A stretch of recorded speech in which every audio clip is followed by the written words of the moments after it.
हाथों को उठा, क्योंकि जैसा आप बोलेंगे, जैसा आप गाएंगे, वैसा ही आपके साथ होता है। आपके शब्द एक जिंदगी को पैदा करते हैं। वो जिंदगी बुरी भी हो सकती है, अच्छी भी हो सकती है। अगर आप अच्छे शब्दों को बोलते हैं, बाइबल के शब्दों को बोलते हैं, आपकी जिंदगी अच्छी और बेटर होती है। जब आप इमोशंस को बोलते हैं, जब आप शैतानी भाषा को बोलते हैं, आपकी लाइफ नीचे जाती है। अपने हाथों को उठा के कहो, खुदाबंद मेरे होंठों के ऊपर अपना पहरा बिठा और मेरी जीभ की रखवाली कर। यीशु मसीह के नाम में हम मांगते हैं। स्वागत है खुदाबंद की प्रेजेंस में आप सबका।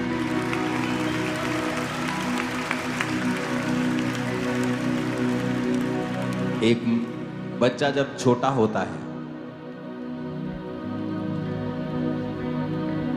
अपने पड़ोसी को बोलो ध्यान से सुन। हालेलुया। एक बच्चा जब छोटा होता है, 2 साल का, 3 साल का, 1 साल का, और जब वो अपनी मां के पास आता है और इशारों इशारों में बात करता है, रोता है किसी चीज को लेके, यहाँ करता है, उसकी मां को झट मालूम होता है कि इसको ये चीज चाहिए। वो बोल के नहीं बोल सकता उसे भूख लगी है, लेकिन उसकी मां जब वो रोता है या कुछ करता है, एक्शन करता है, तो उसकी मां को मालूम होता है इसे भूख लगी है। तो उसकी मां समझ जाती है। वो बोल के नहीं बताता, रो के बताता है, बैठ जाओ अभी, वचन के बाद। तो उसकी मां समझ जाती है इसको क्या चाहिए। लेकिन जब वो बच्चा 18 साल का हो जाए, 15 साल का हो जाए और बड़ा हो जाए, आप इमेजिन करो वही इशारे जो वो छोटे होते करता था, अपनी मां से फिर जाके ऐसे ही करे, आपको कैसा लगेगा? अपने बाप को वही इशारे जाके करे, रोए, कैसा लगेगा आपको? अच्छा लगेगा मां को? बोलो माओ, चंगा लगेगा? न्याणा हले भी 18 साल का यही करे, रोवे अगे आके, दसे ना कि रोटी चाहिए है, कि बनैन चाहिए है, कि पेंट चाहिए है, कि चाहिए, पैसे चाहिए। हाँ, चंगा लगेगा? एक समय होता है, आप प्रभु के सामने एक छोटे बच्चे की तरह होते हैं।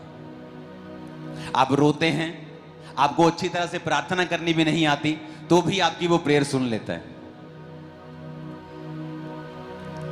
आपको हील कर देता है, आपको चंगाई दे देता है, अभी आपको प्रार्थना करनी इतनी नहीं आती, अभी आप आत्मा में यही कर रहे हो। प्रभु तू मेरी सुनता क्यों नहीं? प्रभु तू मैनू चंगा क्यों नहीं करता? प्रभु जी मैनू छू लो, प्रभु मैनू चंगा कर दो। बच्चे वाली प्रार्थना। लेकिन जब आप बड़े हो जाते हैं, आप 3 साल से बड़े हो जाते हैं, आत्मिक 3 साल से, आपको बपतिस्मा लिए 2-3 साल, 4 साल हो जाते हैं, आप मसीह में बढ़ने लगते हैं, आपको चर्च जाते हुए 4, 5, 6, 7 साल हो चुके हैं। अब अगर आप फिर से वो यही करोगे, परमेश्वर आपकी प्रार्थना को नहीं सुनेगा, बल्कि वो आप पर गुस्सा करेगा। क्योंकि जब 3 साल का बच्चा मां के सामने रो के यही करके मांगेगा, वो उसे प्यार से खिलाएगी, वो खुश होकर खिलाएगी, वो अच्छी तरह खिलाएगी।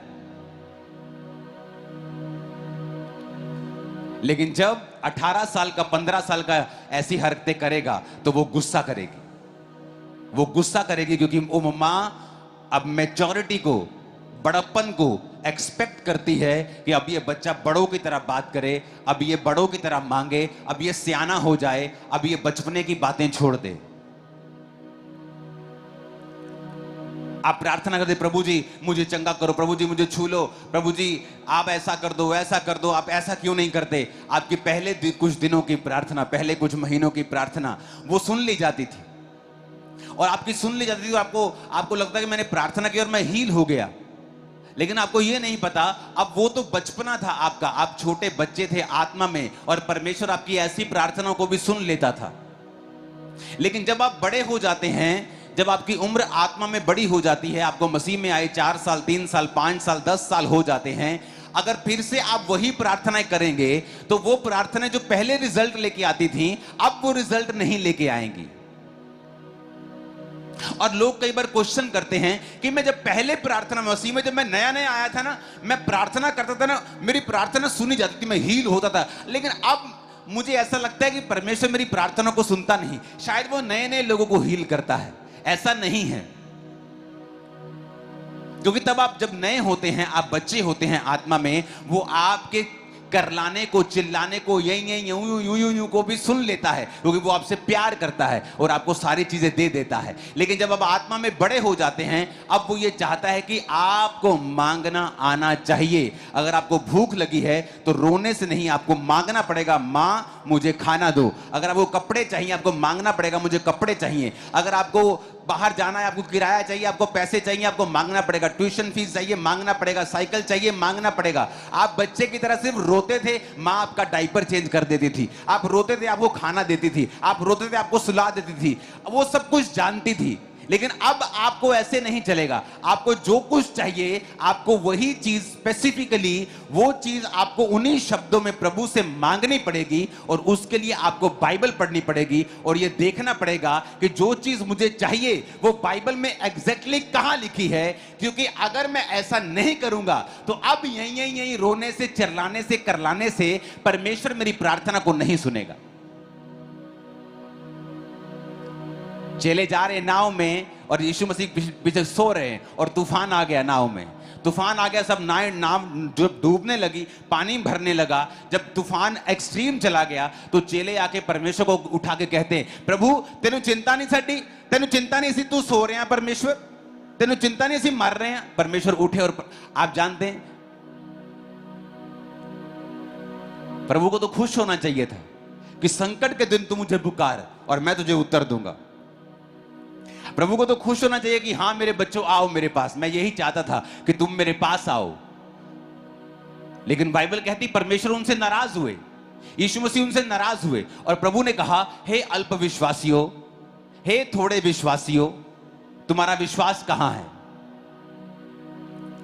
आप सोच सकते हैं कि उन्होंने तो प्रभु को पुकारा है, कोई शारीरिक मदद के लिए नहीं पुकारा। उन्होंने प्रभु को गाली नहीं निकाली, प्रभु को उठाना भूल नहीं गए, पुकारना नहीं भूले, लेकिन फिर भी परमेश्वर उनसे नाराज हुआ। और बाइबल कहती परमेश्वर उठे और कहा उस पानी को शांत रह और थम जा। लिखा आंधी थम गई और पानी शांत हो गया। यानी परमेश्वर ये चाहते थे कि अब चेले जो बड़े हो गए हैं, आत्मा में बड़े हो गए हैं, मैच्योर हो गए हैं, वो खुद उस पानी को डांटें और खुद उस हवा को डांटें और उन्हें शांत और थम जाने के लिए बोलें। और प्रभु यीशु मसीह एक जगह जा रहे थे तो वचन कहता है, क्योंकि आज मैं आपको वचन जो दे रहा हूं थर्सडे का सेकंड पार्ट है, तो थर्सडे का कुछ हिस्सा मैं आज आपको दूंगा, बाकी आपको थर्सडे की मीटिंग में से सुनना पड़ेगा और उसके बाद मैं सेकंड पार्ट में चलूंगा। यीशु मसीह जा रहे हैं, बाइबल कहती है, और रास्ते में यीशु मसीह को भूख लगी और पेड़ के पास वो गए, और जब पेड़ में फल नहीं तो परमेश्वर ने कहा आज से तेरा फल कोई ना खाए। और यीशु मसीह चले गए। जब वापसी आ रहे थे सभी चेले और प्रभु यीशु मसीह के साथ, तो चेलों ने कहा प्रभु देख, अभी 24 घंटे भी नहीं हुए, जिस पेड़ को तूने श्राप दिया था जड़ तक सूख गया है। पत्ते नहीं सूखे, जड़ तक पूरा पेड़। लकड़ी जब सूख जाती है उसका कलर चेंज हो जाता है, पत्तों का तो कलर दिखता है, लकड़ी का भी दिखता है जब पेड़ पूरा सूख जाता है। एक दिन में जड़ वाला पेड़, फल देने वाला पेड़, कभी सूखा दिखाओ कि एक दिन में पेड़ खराब हो जाए, आपको कहीं एग्जांपल नहीं मिलेगी। कहीं दिखाओ एक दिन में पेड़, पत्ते सब कुछ सूख जाए एक दिन में जड़ तक, कहीं एग्जांपल नहीं मिलेगी। और वो पेड़ सूखा हुआ नहीं था पहले से। इस बात की गारंटी ये है कि यीशु मसीह अंजीर के पेड़ के ऊपर फल ढूंढने गए थे, क्योंकि अंजीर का पेड़ तभी फल देता है जब उसके पत्ते हरे होते हैं और नए पत्ते निकलते हैं। जब नए पत्ते निकलते हैं और हरे हरे पत्ते निकलते हैं, पीछे से फल भी निकलता है। जब यीशु मसीह ने देखा कि पत्ते निकल रहे हैं तो फल भी होगा, अंजीर का पेड़ है, पत्ते निकले हैं तो फल भी जरूर होगा। लेकिन जब फल नहीं था तो परमेश्वर ने कहा तू सूख जाए, और नया पेड़, नए पत्ते निकल रहे, 24 घंटे के अंदर अंदर जड़ तक सूख गया। और यीशु मसीह ने कहा, यीशु मसीह ने उनको, अपने चेलों को कहा, जब चेलों ने कहा परमेश्वर तो सूख गया है, मरकुस 11 उसकी 23 आयत में लिखा, यीशु ने कहा मैं तुमसे सच कहता हूं, जो कोई उस पहाड़ से कहे तू उखड़ जा और समुद्र में जा पड़, और मन में संदेह ना करे वरन विश्वास करे, जो कहता है हो जाएगा, उसके लिए वही होगा। यीशु मसीह ने कहा अगर तू पहाड़ से कहेगा यहां से हट जा, यानी अब परमेश्वर ये चाहते थे कि उसकी कलीसिया मैच्योर हो जाए। यीशु मसीह ने कहा मुझसे बात मत करो, मेरे सामने कंप्लेंट मत करो, सीधा अपनी मुसीबत से जाके बात करो। हे आंधी थम जा, ए समुद्र शांत हो जा।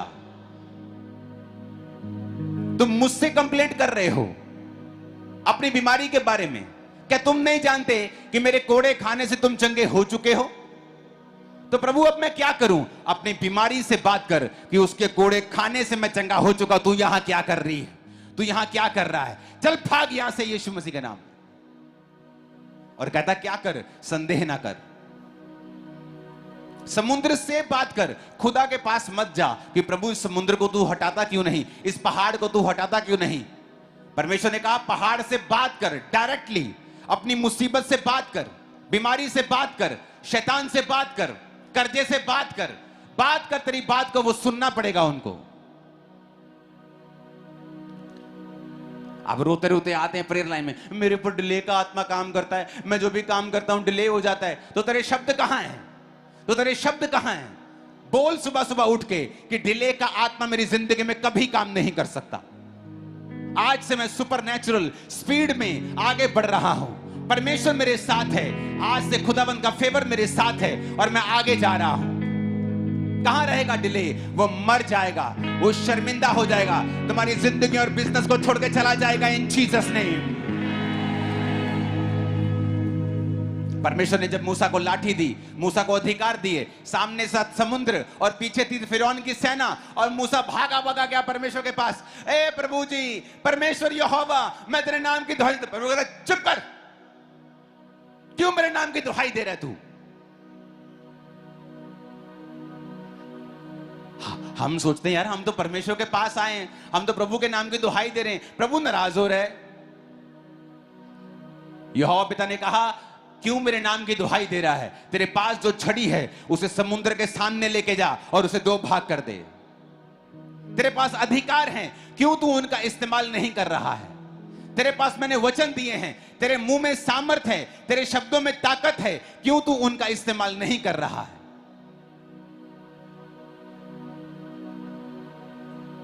मुझे पापा से मिलना, मेरे घर में डेथ्स हो रही है वीक के बाद। तो तुम्हारे शब्द कहां हैं? तुम्हारे शब्द कहां हैं? जो फैमिली बची है उनको बिठाओ, बैठो एक जगह गोल घेरे में बैठ, अपने हाथ पकड़ के बैठ जाओ जरा और वचन डिक्लेयर करो, मैं ना मरूंगा वरन जीवित रहूंगा और परमेश्वर के कामों का वर्णन करता रहूंगा। मैं ना मरूंगा वरन जीवित रहूंगा और परमेश्वर के कामों का वर्णन करता रहूंगा। मैं ना मरूंगा वरन जीवित रहूंगा, परमेश्वर के कामों का वर्णन करता रहूंगा। बोलो बोलो, मैं ना मरूंगा वरन जीवित रहूंगा और परमेश्वर के कामों का वर्णन करता रहूंगा। अपने हाथों को उठा के बोलो, मैं ना मरूंगा वरन जीवित रहूंगा और परमेश्वर के कामों का वर्णन करता रहूंगा। मैं ना मरूंगा वरन जीवित रहूंगा और परमेश्वर के कामों का वर्णन करता रहूंगा। कहने बोलो, मैं ना मरूंगी वरन जीवित रहूंगी, प्रभु के कामों का वर्णन करती रहूंगी। हालेलुया। कहां जाएगा वो मौत का आत्मा? उसे जाना पड़ेगा। लेकिन तुम परमेश्वर के सामने रोते हो, प्रभु तुझे दिखता नहीं, मेरा चाचा मर गया, मेरा फलाना मर गया, मेरा ताया मर गया, वो मर गया, वो मर गया, अब मुझे भी वही बीमारी है। तो क्या इंतजार कर रहे हो कि अब तुम मरोगे? किस चीज का इंतजार कर रहे हो तुम लोग? मरने का? तुम मर जाओगे ऐसे ही जैसे वो मरे हैं अगर तुम अपने शब्दों का इस्तेमाल नहीं करोगे और तुम प्रभु को बोलते रहोगे और प्रभु तुम पे गुस्सा करेगा कि मैंने बाइबल में तुम्हें अधिकार दिए हैं, तुम्हें चलना सिखाया है, तुम्हें वचन पढ़ना सिखाया है कि वचन में लिखा है समुद्र पेड़ से बात कर, पहाड़ से बात कर, मेरे पास मत आ कि प्रभु इस पेड़ को बोलो उखड़ जाए यहां से, इस पहाड़ को बोलो उखड़ जाए यहां से। प्रभु कहता मुझसे मत कहो, मैंने तुम्हें अधिकार दिया, तुम डायरेक्ट बात करो उससे, मैं तुम्हारे साथ हूं। डिले से बात करो, बीमारी से बात करो, हड्डी से बात करो, बिजनेस से बात करो, दुकान पे जाते हो, अपने गल्ले को खोलो और बोलो आज से तू ब्लेस है और तेरे अंदर हमेशा ब्लेसिंग ही होगी, तू हमेशा ब्लेस ही रहेगा। ये दुकान ब्लेस बोलो, देखो क्या होता है। हालेलुया। और जब तब तक बोलो जब तक रिजल्ट नजर ना आने लग जाए, क्योंकि परमेश्वर अब आप जब बड़े हो जाते हैं वो आपके यैया तैया यैया वाली प्रार्थना नहीं सुनता है, बल्कि वो गुस्सा करता है। नया नियम में यीशु मसीह ने गुस्सा किया, तुम्हारा विश्वास कहां था? उसने नहीं कहा ओ मेरे चेलो आओ और उन्हें जप्फी डाली और बगा, ओ मैं तुम्हारे संग हूं, मत डरो, देखो अब मैं क्या करता हूं। जीसस ने कभी ऐसा इमोशनल नहीं किया उनको, बल्कि डांटा, क्यों मुझे पुकार रहे हो? तुम्हारे अधिकार कहां है? क्या तुम नहीं जानते मैंने तुम्हें पावर दी है? जब दुष्ट आत्मा को निकालने के लिए परमेश्वर ने उनको भेजा था, क्या तुम नहीं जानते मैंने तुमको अधिकार दिए हैं? तुमने क्यों नहीं बोला आंधी को थम जा? तुमने क्यों नहीं बोला समुद्र को शांत रहे? तुमने खुद क्यों नहीं कहा? तुम मुझसे आके क्यों लड़ रहे हो? तुम मुझसे मेरा सिर क्यों खा रहे हो?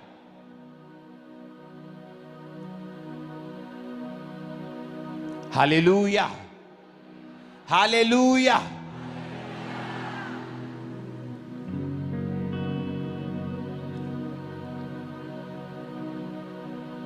रोमियो 10 उसकी 9 आयत को फिर से पढ़ेंगे।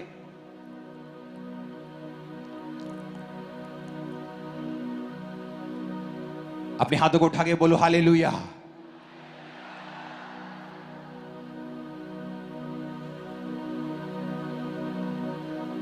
आप मेरी बात समझ रहे कि नहीं? आप बात क्यों नहीं कर रहे हैं अपनी मुसीबत से?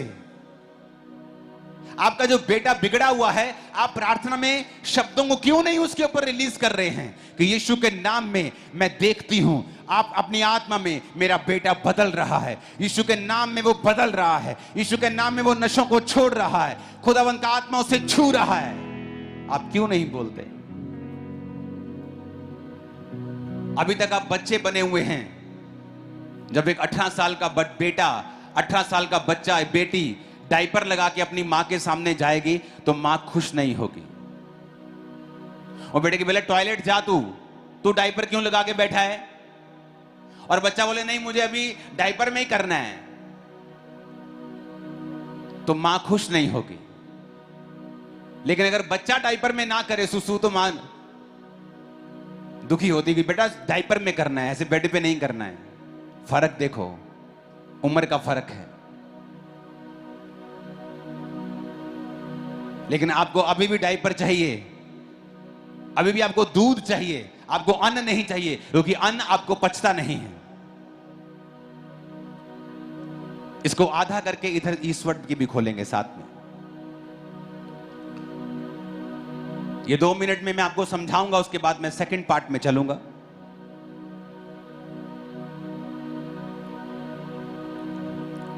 इसको करना सेट पूरा।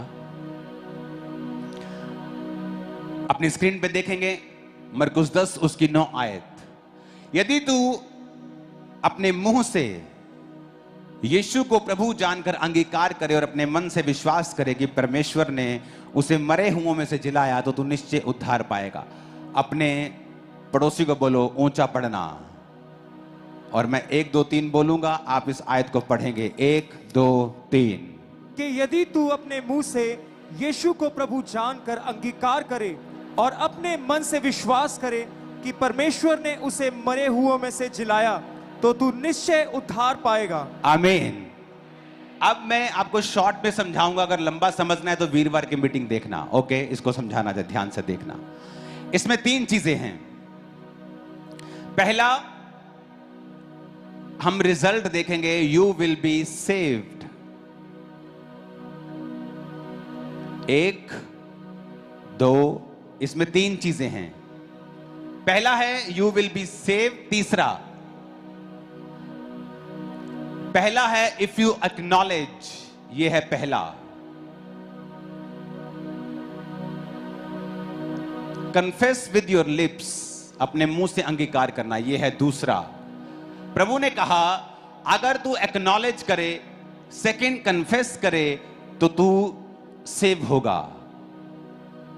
हिंदी में पढ़ेंगे उसको।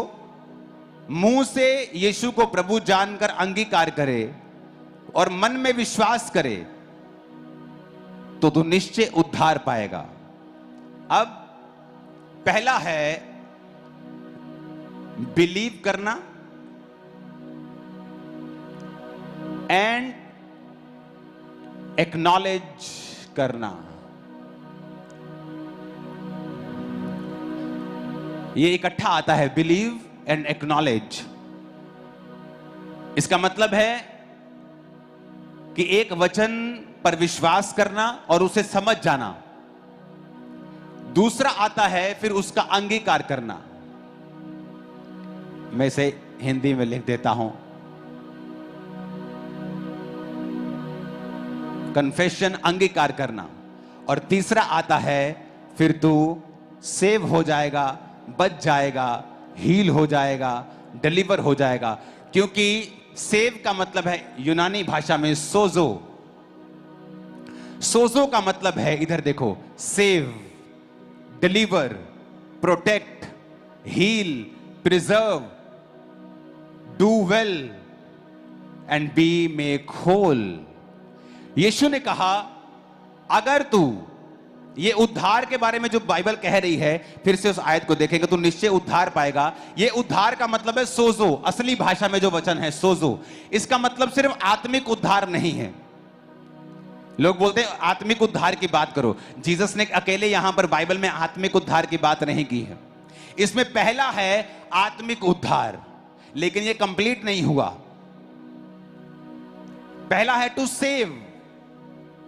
वाकई ये है आत्मिक उद्धार यानी अनंत जीवन पाना, लेकिन ये खत्म नहीं हुआ। उद्धार का मतलब ये भी है डिलीवर, प्रोटेक्ट, छुटकारा पाना, शैतान से छुटकारा पाना, चंगे होना, प्रिजर्व होना, सुरक्षित रहना, डू वेल, अपनी जिंदगी में अच्छा करना, बी मेक होल, यानी अगर आपके शरीर में कोई कमी है तो बी मेड होल। जैसे जीसस ने बहुत बार लोगों को चंगा करते वक्त बोला है be made whole, be make whole, complete हो जाओ, पूरे हो जाओ, तो वो पूरे हो जाते थे। जैसे यहां टेस्टिमनीज आती हैं, मुझे दिखता नहीं था, डॉक्टर ने ये बोल दिया था पीछे आंख में रोशनी नहीं, लेकिन आज प्रार्थना के दौरान मुझे दिखने लगा। क्या हुआ? जो नाड़ी पीछे बंद थी वो बी मेड होल हो गई, वो कंप्लीट हो गई और दिखने लगा, सुनने लगा, लोग चलने लगे। ये वो मतलब है। तो इसके लिए उसने कहा पहला काम क्या करना है? Believe and acknowledge.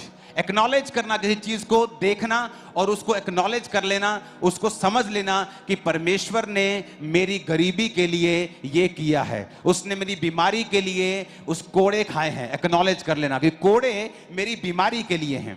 बिलीव कर लेना कि परमेश्वर ने मेरे लिए खाए हैं। पहला पॉइंट हो गया। फिर दूसरा पॉइंट है उसका अंगीकार करना, मुंह से, लिप से, होंठों, दिमाग में नहीं, होंठों से, कि प्रभु यीशु मसीह ने मेरे लिए कोड़े खाए हैं। अंगीकार करना, मैं बीमार नहीं हूं, यीशु के नाम में इस बीमारी को मैं डांटता हूं, क्योंकि यीशु के कोड़े खाने से मैं चंगा हो चुका हूं। कहता है जब ये दो काम तू कर लेगा तो तीसरा, यू विल बी सेव्ड, ये अपने आप हो जाएगा कि वो हीलिंग, वो डिलीवरेंस, वो सब कुछ तुम्हारी लाइफ में आ जाएगा जो तुमको चाहिए, अपने आप होना शुरू हो जाएगा। लेकिन पहला काम तुम्हें करना होगा बिलीव एंड एक्नॉलेज, और अंगीकार करना होगा। और तीसरा काम हीलिंग, डिलीवरेंस, वो सेव, वो साल्वेशन, वो अपने आप तुम्हारी लाइफ में होगा। ऊंची आवाज में बोलो हालेलुया। यानी ये मेरे हाथ में है, रिजल्ट परमेश्वर ने बता दिया है। कहता है you will be saved, you will be healed, you will be delivered. तो डिलीवर होगा, हील होगा, सेव होगा, प्रोटेक्ट होगा, अच्छा करेगा, डू वेल। पर कहता क्या करना होगा? Acknowledge and believe. पहले ध्यान देना होगा वचन के ऊपर, बिलीव करना होगा, और सेकंड पॉइंट अंगीकार करना होगा। थर्ड, रिजल्ट आएगा अपने आप तेरी लाइफ में। ऊंची आवाज से बोलो हालेलुया। अब इसमें दो चीजों का हमें ध्यान देना है। इसको हटा दो, सोजो वाले को।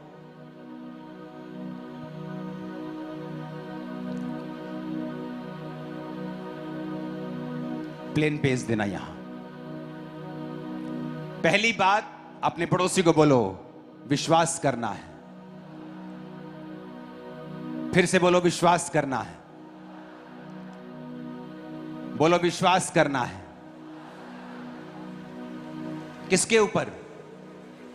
अपने शब्दों के ऊपर विश्वास नहीं करना, खुदा के ऊपर विश्वास करना है। हमारा विश्वास हमारे बोले गए शब्दों के ऊपर नहीं है। किसके ऊपर है? परमेश्वर के ऊपर। इसे जूम आउट करो, खाली पेज दो एक छोटा सा।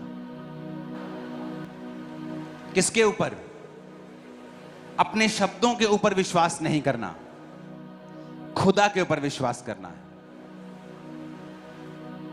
हमारा विश्वास हमारे बोले गए शब्दों के ऊपर नहीं है। किसके ऊपर है? परमेश्वर के ऊपर। इसे जूम आउट करो, खाली पेज दो एक छोटा सा। अपने पड़ोसी को बोलो, ध्यान से सुन, और बोलो विश्वास करना है। बोलो अपने पड़ोसी को, विश्वास करना है। फिर से बोलो, विश्वास करना है, शब्दों के ऊपर नहीं, परमेश्वर के ऊपर। तो तुम्हारा purpose should be God's glory. तुम्हारे जो पर्पस है, तुम्हारा मांगने की जो मोटिव है, मांगने का मकसद है, वो प्रभु की महिमा होना चाहिए। हन्ना ने कहा, प्रभु अगर तू मुझे बेटा देगा मैं तेरे भवन में दे दूंगी। पहले भी मांगती थी, रोती थी, खाना नहीं खाती थी, बड़ा कुछ करती थी, लेकिन प्रभु देता नहीं था। लेकिन जब उसने प्रभु की महिमा के लिए कुछ मांगा तो परमेश्वर ने उसको बेटा दिया, और उसके बाद उसको और बेटे और बेटियां भी दी। कहते मेरी बात को समझ रहे हैं? तो जब आप इस वचन को पूरा कर रहे होंगे कि मुझे एक्नॉलेज, विश्वास करना है, वचन पहचान लेना है जो मुझे बोलना है, वचन को पहचान कर विश्वास करना, दूसरा अंगीकार करना, तीसरा रिजल्ट है जो अपने आप आ जाएगा। लेकिन उसके साथ साथ मेरी लाइफ साइड पर कैसी होनी चाहिए? अब आपको कोई जाके बोले कि जिम जाना, 3 सेट ये मारना, 3 सेट ये वाले मारना और 3 ये वाले मारना, बॉडी बन जाएगी।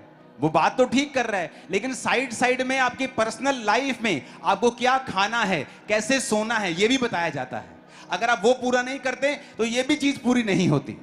तो साथ साथ में परमेश्वर ने कहा, मुझ पे विश्वास करना, वचनों के ऊपर नहीं, जो तुम बोल रहे हो अपने शब्द, मुझ पे विश्वास करना, मेरी इच्छा के साथ चलना, और तुम्हारा मकसद मेरी महिमा होना चाहिए। ऊंची आवाज से बोलो हालेलुया। अब हमें यह बात समझ लेनी चाहिए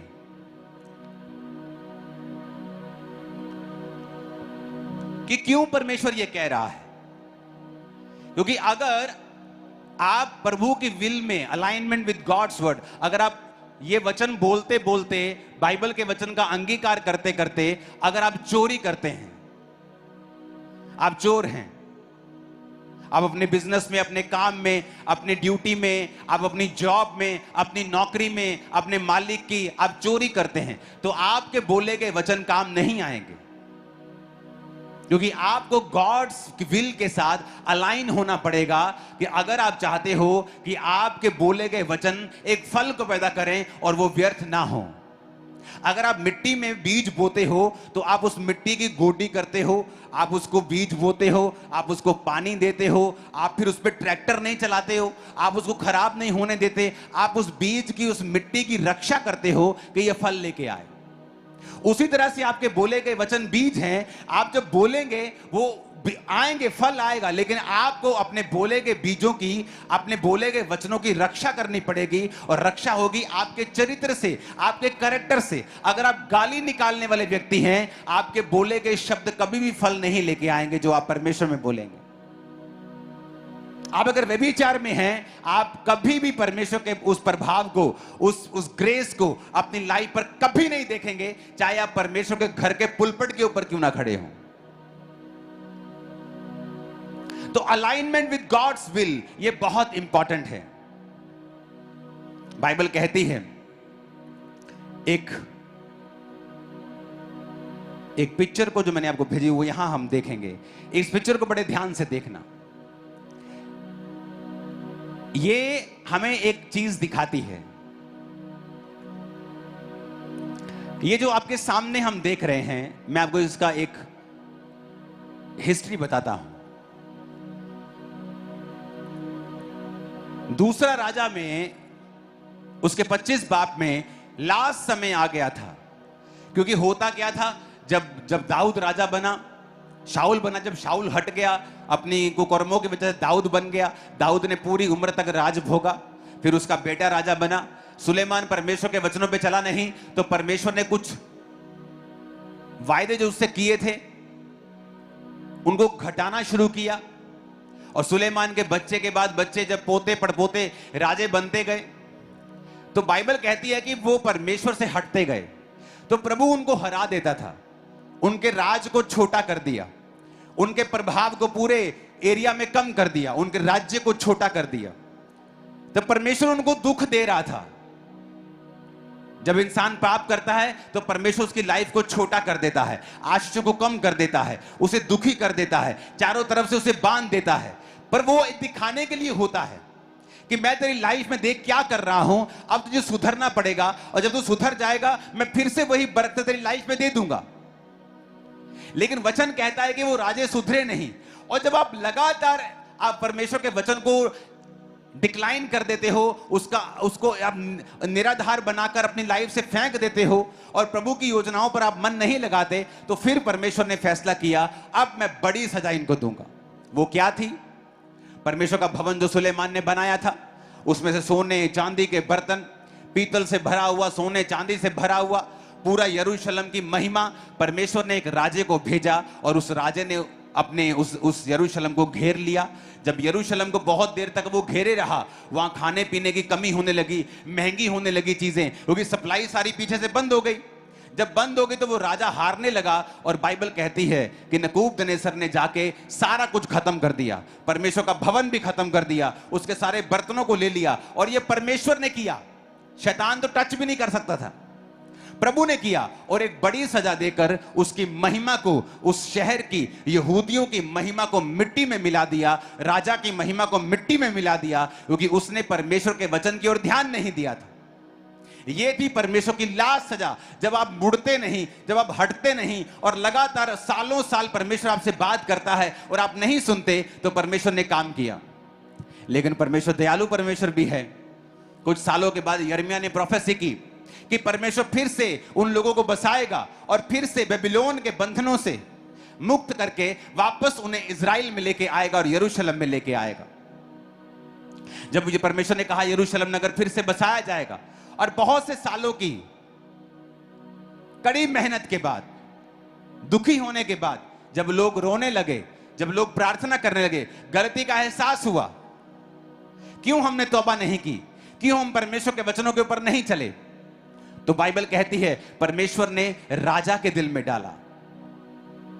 और वो राजा कोई क्रिश्चियन नहीं था, लेकिन वो राजा जो था वो परमेश्वर में नहीं होने के बावजूद भी, एजरा 1 उसकी 1 आयत में पढ़ेंगे, फारस के राजा कुस्रू के पहले वर्ष में यहोवा ने फारस के राजा कुस्रू का मन उभारा कि यहोवा का जो वचन यिर्मयाह के मुंह से निकला था वो पूरा हो जाए।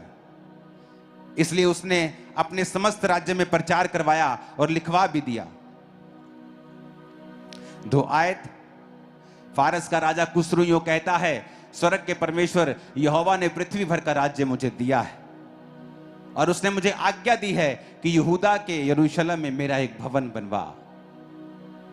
11 आयत में लिखा है, सोने चांदी के पात्र सब मिलकर 5400 थे। इन सबों को शेबस्सर उस समय ले आया जब बंदी बेबीलोन से यरूशलेम को आए। अब परमेश्वर ने राजे से बात की। जब आप प्रभु की ओर मुड़ते हैं, अलाइन होने लगते हैं प्रभु की इच्छा के साथ कि प्रभु हमने गलती की है, हमें माफ करें, तो आपकी पोजीशन कितनी मर्जी डाउन क्यों ना हो, एक राजा जो यहोवा को नहीं मानता, उसके दिल से, उसके मन से परमेश्वर बात कर रहा है।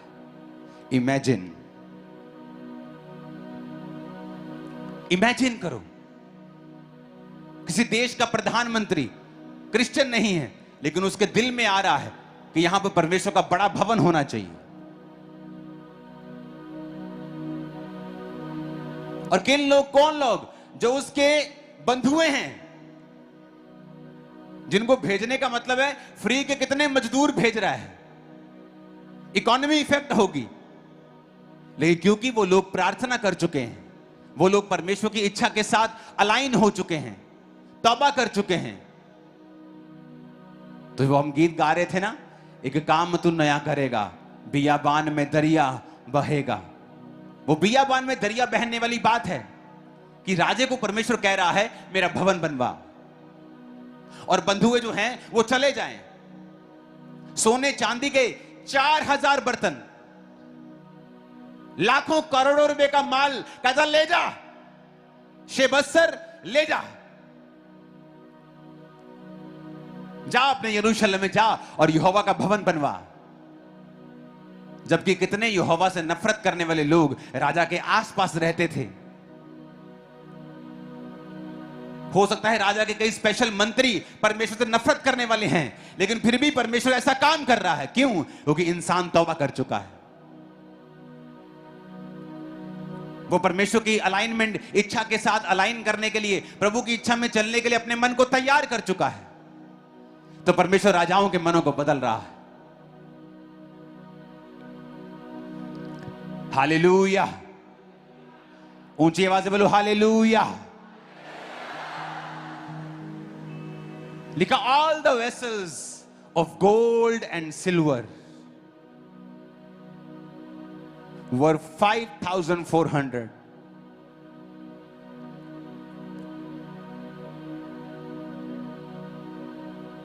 सोने चांदी दूसरे बर्तन मिला के 5400। कितनी कीमत! और मैं क्यों कह रहा हूं ये? हालेलुया। यीशु मसीह के जन्म, ये मैं घटनाएं अब बोलूंगा, ध्यान से देखना। यीशु मसीह के जन्म से 538 साल पहले, अगर आप करीब आके दिखाएंगे और बिल्कुल पीछे से दिखाएंगे तो ज्यादा अच्छा रहेगा।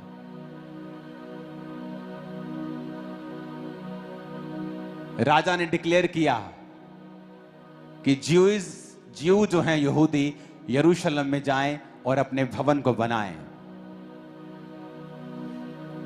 तो पहला टुकड़ा आया यीशु मसीह के जन्म से 537-538 साल पहले।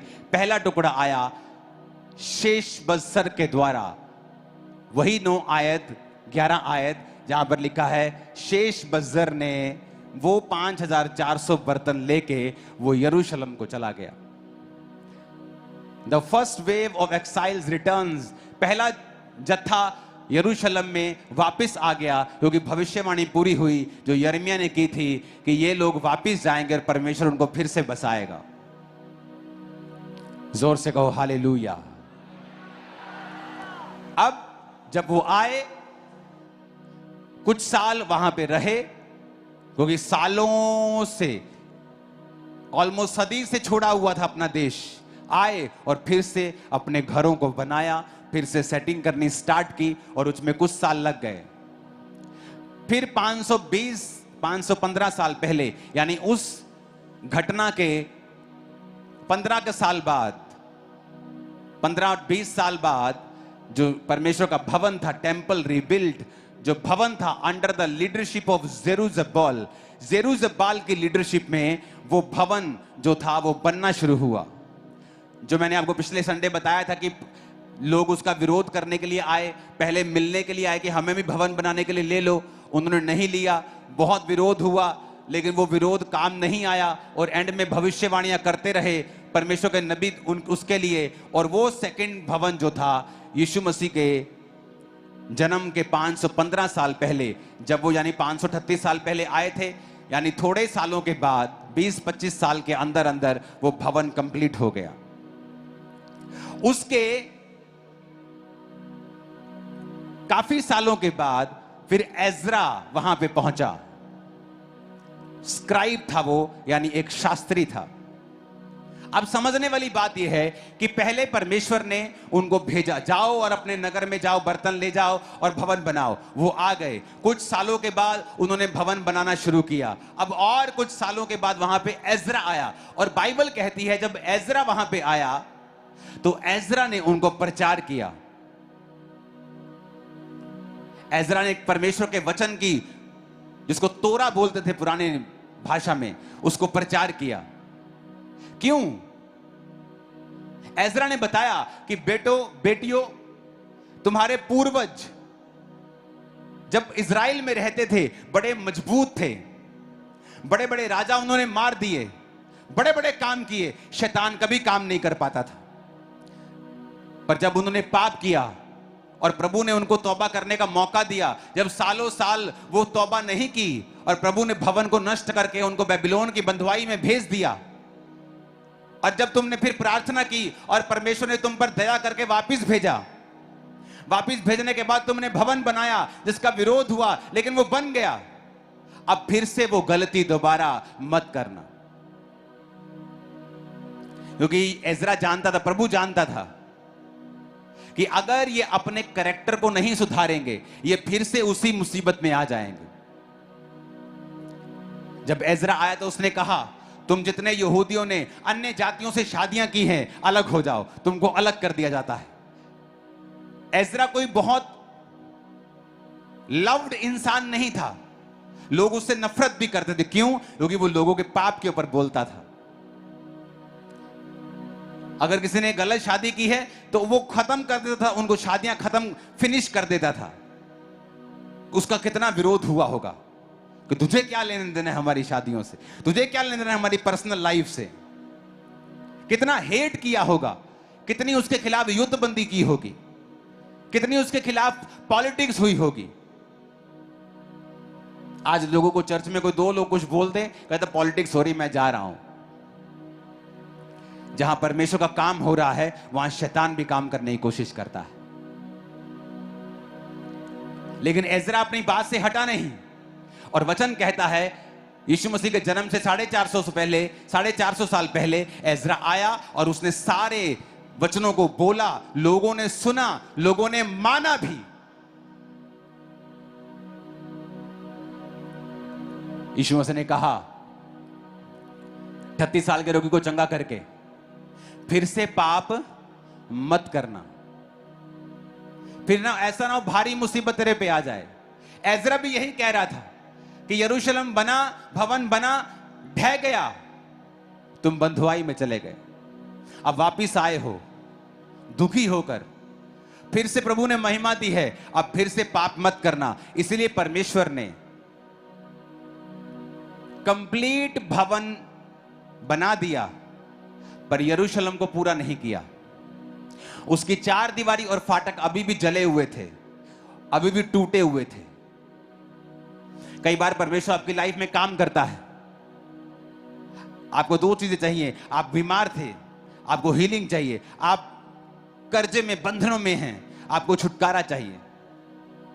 आप जब प्रभवन में आए, प्रभु ने आपको चंगा कर दिया, अब आप जाते प्रभु मुझे छुटकारा दे। प्रभु कहता नहीं बे, तेरे को छुटकारा नहीं चाहिए, तेरे को पहले अब वचन चाहिए।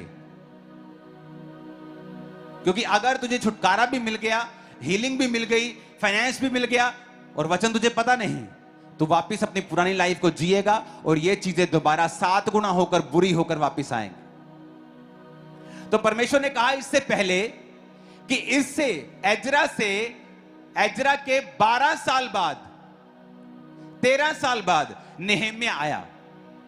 इससे पहले कि मैं नेहेम्या को भेजकर यरूशलेम की यह शहर बना और फाटकों को बनाकर इस शहर की ग्लोरी को कंप्लीट कर दूं, इससे पहले मैं एजरा को भेजूंगा कि जो भवन मैंने बना के दिया है, पहले तुम वचन को मानकर परमेश्वर के वचनों पर चलो, अपने आप को स्ट्रांग करो। जैसे तुम स्ट्रांग हो जाओगे, अब मैं बाकी महिमा भी पूरी कर दूंगा। आप हील हो जाते हैं, परमेश्वर चाहता अब तुम वचन को सीखो, पवित्रताई में चलना सीखो, वचन में चलना सीखो, ताकि परमेश्वर जो अगली ब्लेसिंग तुम्हें देना चाहता है वो तुम्हारी लाइफ में बनी रहे। कितने मेरी बात को समझ रहे हैं?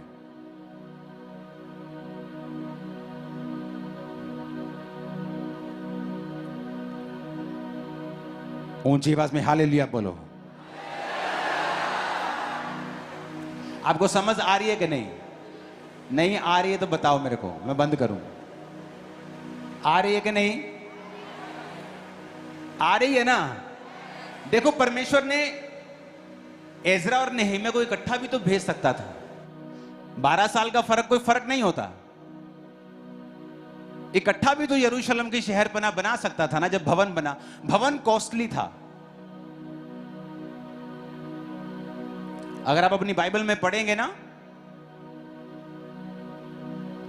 तो आपको मालूम होगा इस भवन के लिए जो पैसा इकट्ठा किया गया था उसकी वैल्यू 550 करोड़ बनती है आज की डेट के अनुसार। ये कोई छोटी मोटी चीज नहीं थी।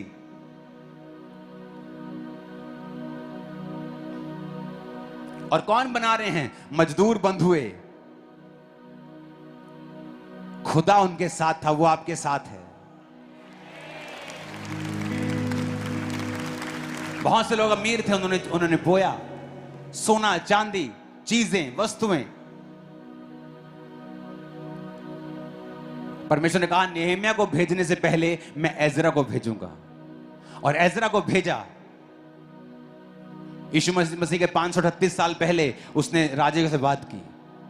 उसी साल, 1 साल बाद लोगों ने वापस आना शुरू किया बर्तनों के साथ।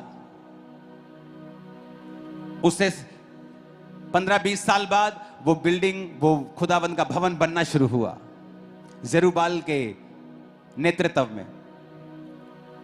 उससे बहुत साल बाद एजरा आया और उसने कहा अब तुम्हें ऐसा करना होगा। जैसे एजरा ने अपना काम कर दिया, नेहम्याह आया और उसने सारे यरूशलेम की महिमा को कंप्लीट कर दिया। आपको हील कर दिया प्रभु ने।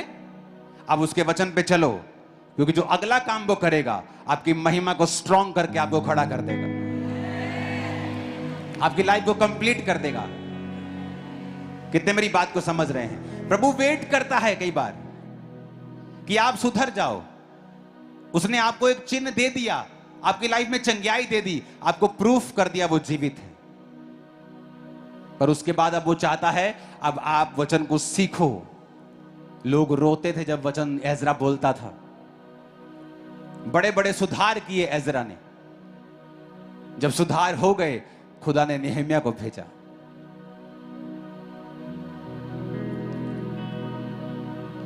नेहम्याह चाहता तो नहीं आता। उसके दिल को किसने उभारा? प्रभु ने। राजा के दिल को किसने नहीं कहा राजा हम हड़ताल कर देंगे अगर भवन नहीं बना। राजा बोला तेरी ऐसी की तैसी, बांधो इनको जरा। राजा के दिल में खुदा ने डाला। जब आप खुदा के साथ वफादार होते हैं, आपके लिए परमेश्वर दूसरों के दिल में डालता है जो आप नहीं कर सकते, वो प्रभु करता है। और जैसे ही आप खुदा से हटते हैं, वो ब्लेसिंग हट जाती है। आप बड़ी कोशिश करते हैं मेरी शादी वैसी की वैसी हो जाए, मेरा बिजनेस वैसा का, बड़ी मेहनत करते हैं आप, तो होता नहीं। क्योंकि जो परमेश्वर ने किया था आप उसकी रीस नहीं कर सकते। कितने समझ रहे हैं? अब नेहम्याह आया और उसने शहर की ग्लोरी को कंप्लीट कर दिया 52 दिनों में। आप सुधर जाओ। सालों वाले काम प्रभु हफ्तों में करेगा। हफ्तों में, याद रखना। आप प्रभु के साथ एक मन हो जाओ। उसको कुछ हफ्ते लगेंगे आपके जीवन की ग्लोरी को कंप्लीट करने के लिए। अपने हाथों को उठाओ।